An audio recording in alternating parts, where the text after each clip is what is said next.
$38 trillion. That's what the United States owes right now. And honestly, that number is so massive that our brains can't even really process it. If you tried to stack $1 bills until you hit 38 trillion, you wouldn't just reach the moon, you'd go way past it. But here's the thing that should absolutely terrify you. For the first time in American history, the government is spending more money on interest payments, just the interest, than it spent on the entire military. Let me say that again. More money is going to people who lent us money in the past than to defending the country right now. And this isn't some accident or temporary blip. This is a strategy. And by the time we're done here, you're going to understand exactly how governments make massive debt disappear without actually paying it back. If you've ever walked through Times Square in New York, you've probably seen that giant debt clock glowing above the street. The numbers spin so fast they literally blur together. Billions get added every day, sometimes every few hours. It doesn't even feel like a normal financial number anymore. It feels like watching a force of nature, like a hurricane or an earthquake, except this one's happening in slow motion and most people have no idea it's coming for them. For decades, politicians and economists told us not to worry about this.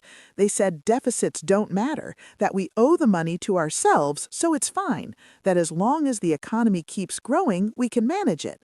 They treated the national debt like a high score in a video game, scary looking but totally disconnected from real life. And for a long time, that actually seemed true. Interest rates were low, inflation was quiet, and borrowing money felt basically free. But something changed in the last couple years. The math shifted. Interest rates went up, and suddenly the cost of carrying this mountain of debt exploded.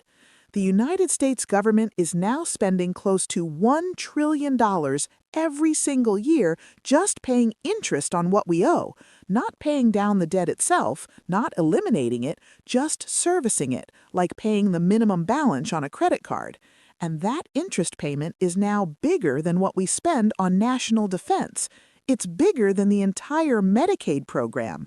Think about that for a second. We're spending more on interest to bondholders than on health care for millions of Americans. This is already baked into the federal budget.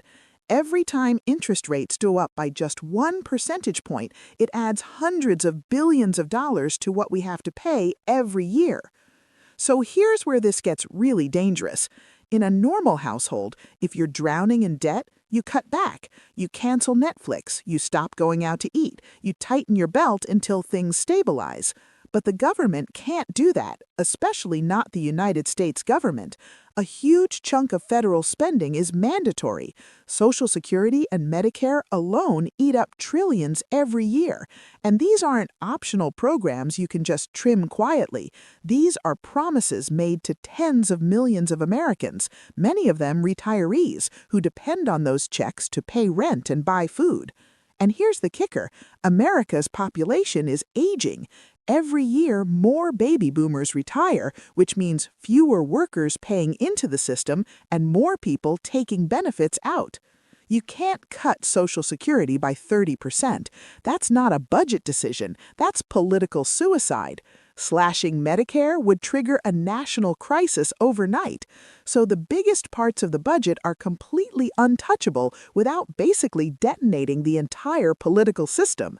Now, combine that with rising interest payments, and you've got a real problem. The government isn't just running deficits to fund new programs anymore. It's increasingly borrowing money just to pay the interest on money it already borrowed.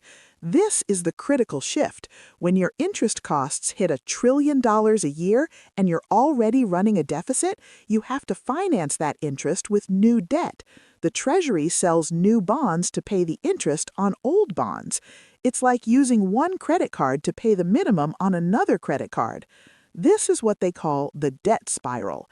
Every time the government issues new debt to cover interest payments, the total debt goes up. When the total debt goes up, next year's interest bill gets even bigger. A bigger interest bill means even more borrowing, and that additional borrowing expands the total amount we owe. The whole thing feeds on itself. And this isn't linear growth, it's exponential. When debt grows at a steady percentage rate, the actual dollar increases get bigger every single year. At $10 trillion, a 5% increase is manageable. At $38 trillion, that same 5% means almost $2 trillion in new obligations. The higher the starting number, the faster it accelerates. America has carried high debt before, especially after World War II, but this is completely different. In 1945, we had a young workforce, industrial dominance, and decades of growth ahead of us. Today, the workforce is aging, entitlement spending is locked in, and interest rates aren't anywhere near zero anymore. When a nation reaches the point where it has to borrow just to service existing obligations, it's entered a completely new financial reality. The debt isn't just big anymore, it's self-reinforcing, and once that feedback loop takes hold, escaping through normal means becomes basically impossible. So, what are the options? There are really only 3 ways out of this mess, and 2 of them are completely off the table. The first option is austerity.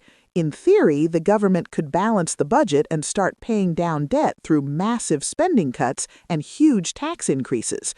But look at what that would actually require. Income taxes would have to double for most households. Top rates could hit 70% or higher. At the same time, spending would get slashed across the board. Social Security checks cut by 30%, Medicare gutted.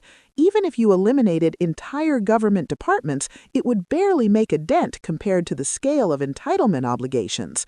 Any politician who campaigned on doubling taxes and slashing retirement benefits wouldn't survive the next election. Plus, pulling trillions of dollars out of the economy would probably trigger a depression, so austerity is politically impossible. The second option is default. The government could just refuse to pay what it owes.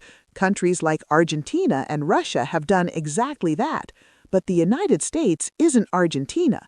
U.S. Treasury bonds are considered the safest asset in the entire global financial system. Banks hold them as core capital. Pension funds depend on them.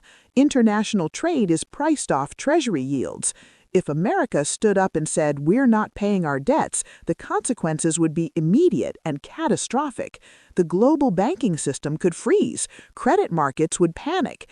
Even basic systems like mortgage lending and credit cards depend on Treasury markets functioning smoothly. A U.S. default wouldn't be a contained event. It would be a systemic shock that could collapse the entire financial system. So default is also off the table.